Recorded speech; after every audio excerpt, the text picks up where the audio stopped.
ಹೋದವ್ರು ಎಲ್ಲಾರು ಭಯೋತ್ಪಾದಕರು ಕುಡುಕರು ಅಂತ. ये शिव भक्ति है, ये कावड़ है और आतंकवादी तक बोलता हूँ. ಮೌಲಾನಾ ರಶೀದಿ ಬಾಯಿ ಬಿಟ್ರ ಇಂಥದ್ದೇ ಮಾತಾಡ್ತಾರ.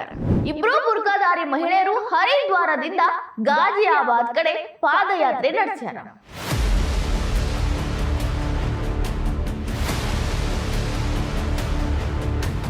ಇಸ್ಲಾಂ ಧರ್ಮದಿಂದ ಬೇಸೆತ್ತು ಸನಾತನ ಧರ್ಮವನ್ನ ಅಪ್ಕೊಂಡಿರೋ ಈ ಇಬ್ರು ಮಹಿಳೆಯರು ಯಾರು? ಅನಿಶಾ ಬಾನೋ ಮೇಲ ಮೂಲಭೂತವಾದಿಗಳು ಕೆಂಗನ್ನಿಟ್ಟಾರ. ಭಾರತದಾಗ ಎಕ್ಸ್ ಮುಸ್ಲಿಮರ ಸಂಖ್ಯೆ ದಿನದಿಂದ ದಿನಕ್ಕೆ ಹೆಚ್ಚಾಗತೈತಿ. ಇದ್ರ ಬಗ್ಗೆ ನಾವೇ ಸಾಕಷ್ಟು ಸಲ ಸ್ಟೋರಿಗಳನ್ನ ಮಾಡೀವಿ. ಯಾರೆಲ್ಲ ಇಸ್ಲಾಮಿಂದ ಬೇಸತ್ತು ಇಸ್ಲಾಮನ್ನ ಬಿಟ್ಟಾರೋ ಅವರೆಲ್ಲ ಸನಾತನ ಧರ್ಮದತ್ತ ಮುಖ ಮಾಡ್ಯಾರ. ಕೆಲವೊಬ್ರು ಬೇರೆ ಬೇರೆ ಧರ್ಮವನ್ನು ಆರಿಸಿರಬಹುದು, ಆದ್ರೆ ಬಹುತೇಕರು ಇಸ್ಲಾಂ ಧರ್ಮವನ್ನ ತೊರೆದವರು ಹಿಂದೂ ಧರ್ಮವನ್ನ ತಮ್ಮದಾಗಿಸಿಕೊಳ್ಳೋ ಪ್ರಯತ್ನದಾಗಿದ್ದಾರ. ಅದೇ ಸಾಲೊಳಗಿರುವಂತಹ ಅನಿಶಾ ಬಾನೋ ಈಕೆ ಬಗ್ಗೆ ಮೊನ್ನೆನೂ ನಾನು ನಿಮ್ಗೊಂದು ಸ್ಟೋರಿ ಮಾಡಿ ಹೇಳಿದ್ದೆ. ಆ ಲಿಂಕ್ ಬೇಕಾದ್ರೆ ನಿಮ್ಗೆ ಡಿಸ್ಕ್ರಿಪ್ಷನ್ ಒಳಗೆ ಹಾಕಿರ್ತೀನಿ. ಆಕೆ ಈಗ ಹರಿದ್ವಾರದಾಗಿದ್ಲು. ಹರಿದ್ವಾರದಾಗ ಹೋಮ ಹವನಗಳನ್ನೆಲ್ಲವನ್ನ ಮುಗಿಸಿ ಈಗ ಹರಿದ್ವಾರದಿಂದ ಪವಿತ್ರ ಜಲವನ್ನ ತಗೊಂಡು ಉತ್ತರ ಪ್ರದೇಶದ ಗಾಜಿಯಾಬಾದ್ಗೆ ಬರ್ಲಿಕ್ಕತ್ತಾಳ. ಆ ಹೆಣ್ಮಗಳು ಇಸ್ಲಾಂ ಧರ್ಮದಾಗ ಏನೆಲ್ಲ ಕಟ್ಟಳೆಗಳನ್ನ ಅನುಭವಿಸಿದ್ರು, ಏನೆಲ್ಲ ಕಷ್ಟಗಳನ್ನ, ಎಷ್ಟೆಲ್ಲ ನಷ್ಟವನ್ನ, ಯಾವ ಯಾವ ಕೆಟ್ಟ ಕೆಟ್ಟ ಪದ್ಧತಿಗಳಿಗೆ ಗುರಿಯಾಗಿದ್ರು ಅನ್ನೋದ್ರ ಬಗ್ಗೆ ಎಲ್ಲ ನಾನು ಹೇಳಿದ್ದೀನಿ. ಈಗ ಆಕೆ ತನ್ನ ವ್ರತವನ್ನ ಮುಗಿಸ್ಲಿಕ್ಕೆ ಅಂತ ಮತ್ತೆ ಕಾವಡ್ ಯಾತ್ರೆ ಅಂತ ನೀರನ್ನ ತಗೊಂಡು ಗಾಜಿಯಾಬಾದ್ಗೆ ಬರ್ಲಿಕ್ಕತ್ತಾಳ. ಬರ್ಬೇಕಾದ್ರ ಆಕೆ ಏನು ಮಾತಾಡಿದ್ರು? ಸನಾತನ ಧರ್ಮವೇ ನನಗೆ ದಾರಿ ತೋರಿಸಿದ್ದು, ನನಗೆ ಮಹಾದೇವನ ಮೇಲೆ ನಂಬಿಕೆ ಐತಿ, ನನ್ನ ದಾರಿ ನನ್ನ ಮಕ್ಕಳ ಭವಿಷ್ಯಕ್ಕೆ ಮಹಾದೇವ ದಾರಿ ತೋರಿಸ್ತಾನ ಅಂತ ಆಕೆ ಹೇಳ್ತಾಳ. आज भी मैं मुस्लिम हूँ, लेकिन जो मेरे साथ हुआ वो मुस्लिम धर्म के हिसाब से हुआ. तलाक दिया गया, हलाला के लिए मेरे को प्रेशर किया गया, मेरे बच्चे मेरे से दूर कर दिए गए. लेकिन यहाँ के जो कट्टरपंथी मौलाना है, जो दाढ़ी बढ़ा के डेबिट पे बैठते हैं, उन्होंने कभी मेरे से इंसाफ की बात नहीं की. और इस्लाम में रहने वाली महिलाओं की कभी इस्लाम में इंसाफ उनका हो ही नहीं सकता, क्योंकि मुझे इंसाफ दिलाने के लिए मेरे हिंदू भाई मेरे साथ में खड़े हैं. तो मुझे इनका पूरा सपोर्ट. इस्लाम में रह के मैंने हर तरह की इबादत करके देख ली. अब मुझे मेरी श्रद्धा थी कि मैं कावड़ लेके आऊं ताकि मैं अपने बच्चों को वहां से लेके आऊं, और मुझे पूरा महादेव पे विश्वास है कि मेरे बच्चे मेरे को बहुत जल्दी मिलेंगे.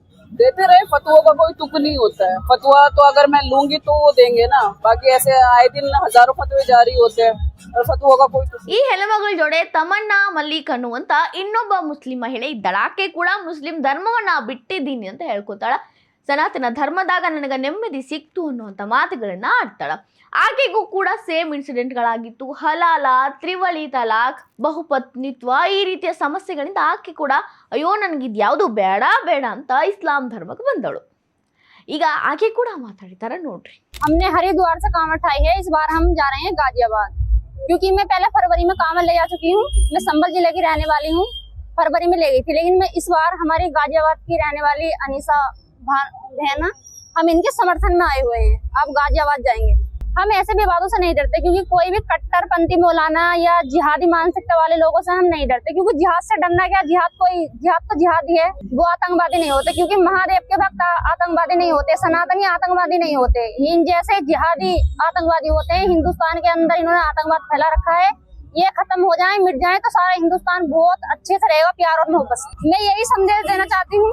मैं बार बार कहती हूँ, अगर कोई भी मुस्लिम बहन सनातन धर्म में आना चाहती है तो वो आ सकती है, क्योंकि सनातन धर्म एक ऐसा धर्म है जो महिला को खुल के जिंदगी जीने की आजादी मिलती है. ಇವರಿಬ್ಬರೂ ಕೂಡ ಯಾವ ರೀತಿ ಸ್ವಾತಂತ್ರ್ಯವಾಗಿ ಬದುಕ್ತಾರ ಹಿಂದೂ ಹೆಣ್ಮಕ್ಳು ಅದನ್ನ ನೋಡಿ ಬಂದೀವಿ.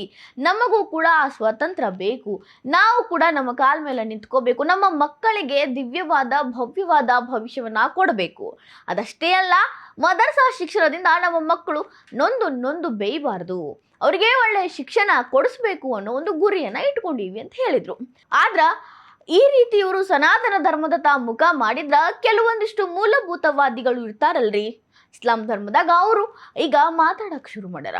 ಇವ್ರ ಬಗ್ಗೆ ಹೋಗಿ ಪತ್ರಕರ್ತರು ಮೌಲಾನಾ ಸಾಜಿದ್ ರಶೀದಿ ಅವ್ರನ್ನ ಪ್ರಶ್ನೆ ಮಾಡ್ಯಾರ. ಇಬ್ರು ಹೆಣ್ಮಕ್ಳು ಬುರ್ಕಾ ಹಾಕೊಂಡು ಈ ರೀತಿ ಕಾವಡ್ ಯಾತ್ರಾ ಮಾಡ್ಲಿಕ್ಕತ್ತಾರ, ಹರಿದ್ವಾರದಿಂದ ನೀರು ತಗೊಂಡು ಗಾಜಿಯಾಬಾದ್ ಉತ್ತರ ಪ್ರದೇಶಕ್ಕೆ ಬರ್ಲಿಕ್ಕತ್ತಾರ ಅಂತ ಕೇಳಿದಾಗ ಅವರೆಲ್ಲ ದ್ರೋಹಿಗಳು, ಕುಡುಕರು, ಭಯೋತ್ಪಾದಕರು, ಯಾರೆಲ್ಲ ಕಾವಡ್ ಯಾತ್ರೆ ಒಳಗ ಭಾಗವಹಿಸ್ತಾರೋ, ಹರಿದ್ವಾರದಿಂದ ಅವ್ರವ್ರ ಊರಿಗೆ ವಾಪಸ್ ಹೋಗ್ತಾರೋ, ಹೋಮ ಹವನ ಮಾಡಿದಾರೋ ಅವರೆಲ್ಲ ಕುಡುಕರು, ಭಯೋತ್ಪಾದಕರು ಅನ್ನುವಂತ ಒಂದು ಸ್ಟೇಟ್ಮೆಂಟ್ ಅನ್ನ ಕೊಟ್ಟುಬಿಟ್ರು.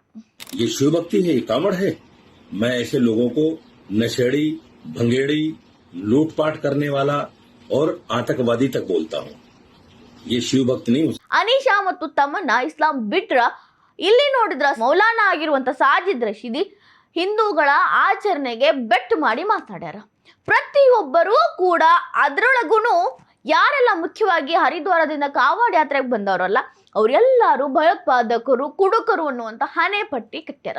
ಇದಕ್ಕ ಭಾರಿ ಪ್ರಮಾಣದ ಆಕ್ರೋಶ ವ್ಯಕ್ತವಾಗೈತಿ. ಅದಷ್ಟೇ ಅಲ್ಲ, ಇವರು ಯಾವ ನೈತಿಕತೆಯಿಂದ ಹಿಂಗ ಮಾತಾಡ್ಲಿಕ್ಕತ್ತಾರ? ಇವರ ಧರ್ಮದ ಬಗ್ಗೆ ಯಾರಾದ್ರೂ ನಿಂದಿಸ್ತೀವಾ?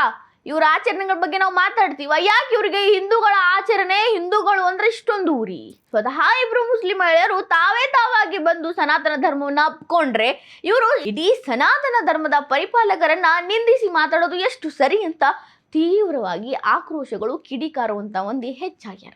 ಈಗ ಸದ್ಯಕ್ಕ ಇಡೀ ದೇಶದಾದ್ಯಂತ ಈ ಒಂದು ಚರ್ಚೆ ಮುನ್ನೆಲೆಗೆ ಬಂದೈತಿ. ಇದ್ರ ಬಗ್ಗೆ ನಿಮಗೆ ಏನ್ ಅನ್ನಿಸ್ತೈತಿ? ನಮಗೆ ಕಮೆಂಟ್ ಮಾಡಿ ತಿಳಿಸ್ರಿ. ಹಂಗೆ ನಮ್ಮ ಚಾನಲ್ನ ಸಬ್ಸ್ಕ್ರೈಬ್ ಮಾಡ್ಕೊರಿ.